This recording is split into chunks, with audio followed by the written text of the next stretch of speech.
A classic example of economic exchange in anthropology is actually gift giving. In Western society, we don't think about gifts and gift giving being associated with the economy. We think of those things as separate and that there's not an economic transaction or behavior occurring there.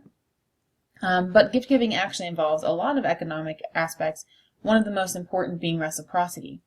Okay, so we just heard about an emphasis on reciprocity in the Malaysian fishing community example, but to define it, it's that give and take that builds and confirms relationships. So if you're thinking in terms of Western society, I give you a birthday gift, you give me a birthday gift, we've reaffirmed and confirmed our friendship and our relationship.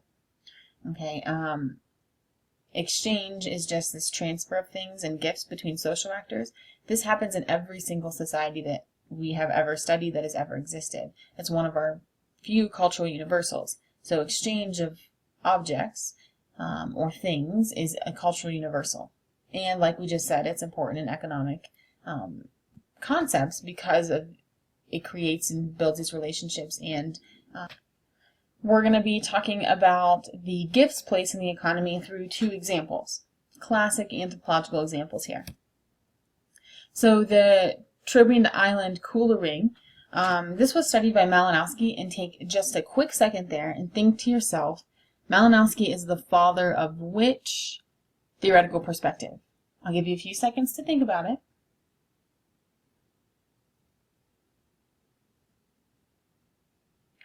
Okay, hopefully you came up with functionalism. So Malinowski is the father of functionalism. Okay, and this is saying that pieces of a society serve a specific function to keep things working as a whole. Okay, and the body serving as an example of the culture. So bits and pieces working together to create this whole culture. Okay, so Malinowski studied the Kula, and they have this kind of inter-island system of exchange. So on the map over here to the side, you can see there's a lot of different islands, and the system of exchange works from island to island. Okay, high-ranking men will pass armbands and necklaces around the islands in their travels. Okay, and they have lifelong exchange partners. So when a high-ranking man travels from this island to this one, he exchanges with the same person every time. So you're creating these very strong, long-lasting relationships that function between islands across like great distances. Okay, and so in this culture, different from ours, value doesn't come from having things, but in giving them away. So the value of the object is in its gift-giving capacity, not in the fact that you have it, or the value comes from giving it away. This is a good example of delayed reciprocity. So remember, reciprocity is just that give and take. So if we're delaying that reciprocity, that would just mean there's a long lag between giving and receiving of the gifts.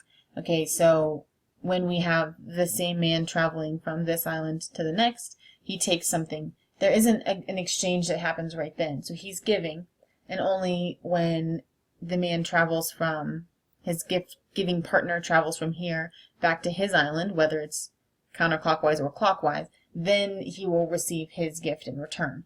Okay, so there's a long time, sometimes years, between a gift exchange. Okay, this is a great example of delayed reciprocity. And then Malinowski also found that when traveling to exchange gifts, these men not only took armbands and necklaces, but they also took utilitarian items like food or canoes or things that were accessible on one island but not the other.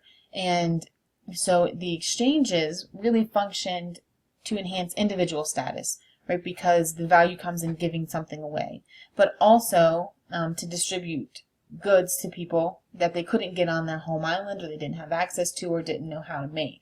Okay, so it served more than just this process of giving and taking armbands and necklaces, and was actually much more utilitarian and had a greater function in the society. The next example is Marcel Mauss, another classic scholar here, and he studied in 1924, published his study on gift exchange in non-Western societies. Okay, so he was focusing on the function of group solidarity. So how did gift giving create group solidarity? And he focused in on this idea of obligation. So obligation to give or to receive or to reciprocate. Okay, and so if I give you a gift, you feel obligated to return that gift to me. Okay, and that creates a tie between us, a link between us, and connects us on a different level, as opposed to if we just remain kind of surface level or didn't engage in this kind of gift exchange in group building and relationship building practices.